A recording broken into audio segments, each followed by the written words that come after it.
Welcome to today's video. Back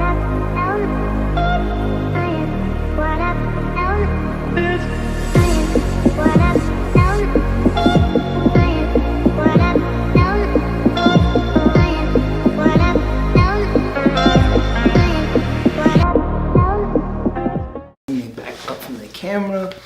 That's not my footage, so that's just a disclaimer. All of the training footage is not mine.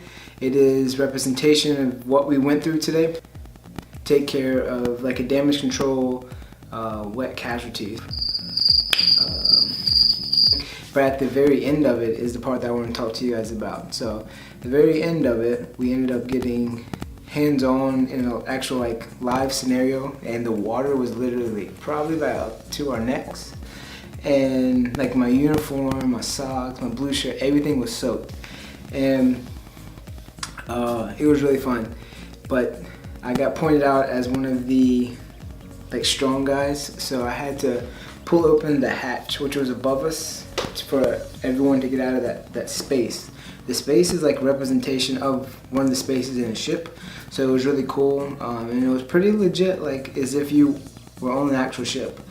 And they had holes in the bulkhead, they had the actual watertight doors, like the real ones, but the water was just spewing out of them.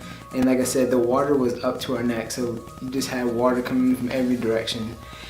There was about 7 or 8 of us in this little room, and we're trying to work hard. We got our tools and all of our stuff floating around, and so it was time for us to get out of space because the space had overflowed. So it's time for us to get out. So I start going with the ladder well. I start turning it to get out of this scuttle, and then he told me that there was going to be a few gallons of water.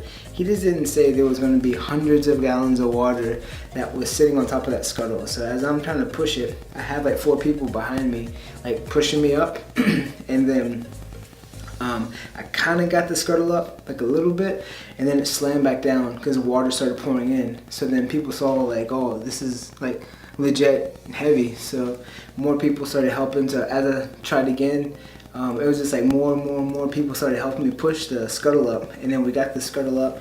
And I don't know why I was thinking this, but I started climbing up the ladder well to like get through the scuttle so that we could start coming out of that space.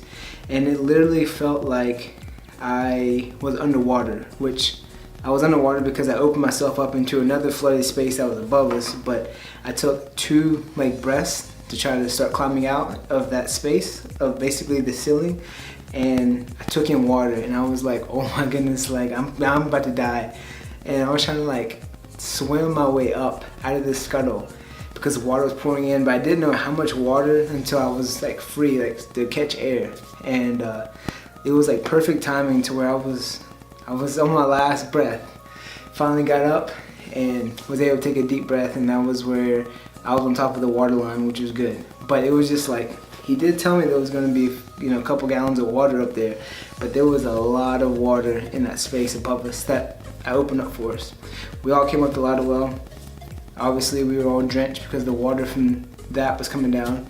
Yeah, it was just a really cool time, really fun training, and they don't allow any cameras or anything like that, so I wasn't able to actually record any or take pictures, but yeah, it was just really fun training while it's still fresh on my mind. I just wanted to talk about it, and yeah, just share my experience with it. It's gonna be something that everyone should go through because it's a prerequisite to do like a repair locker leader. So it's a prerequisite for that PQS. So later down in your career on board a ship, you would have to get that class anyways. For us corpsmen, it's like an extra credit for us. We're never going to be in a locker, but it was definitely fun and awesome to get the hands-on training. So still have to go back and do the actual fire portion, which is what we were supposed to do. Not sure when, but yeah. And also, today's month's jack pack came in, and look what came inside this month's jack pack: tortilla chips. If you guys have not tried these, highly recommend you trying these. They're like $2, a little over $2 a bag, so they're a little pricey, but 18 protein, 5 carb, and 6 fat.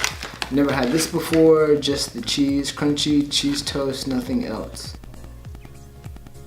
Yeah, little package of some thermogenics, some more grenade thermogenics. These are pretty good. I've tried these in the last pack. We've seen this, but a little sample pack. On the way to the gym, this is the pack. This is the sample pack of Dr. Jutris. So they threw in 2 of those. So that's pretty interesting. Yeah, that's pretty much it. Pretty much what I wanted to go over with you guys. I want to talk to you guys about the training. And shout out to Shanice for the Gorilla Pod as a gift. She got it for this camera, but this attachment is too big, so I'm going to have to find an adapter that will fit that camera and this, or that will actually fit inside of here for that camera. So other than that, super nice. Hope you guys enjoyed the video. It was kind of random. Just want to go over that training. Hope you guys found it entertaining. And yeah, if you guys are planning on, or if you guys are in, I highly recommend going to the training. For 1, you're away from work. 2, you learn something. And 3, it's just super fun to get soaked and wet, and you know, act like you're able to secure the water, which there's no way that we could have stopped all of that water. There's just too much going on. But really fun, really cool. You kind of go through the same thing in boot camp. It's just not as extent as that training was, but I'll catch you guys in the next video. Make sure that you are subscribed because you're already watching the video, so be subscribed so you can see the other videos, and then I will check in with you guys in the next one.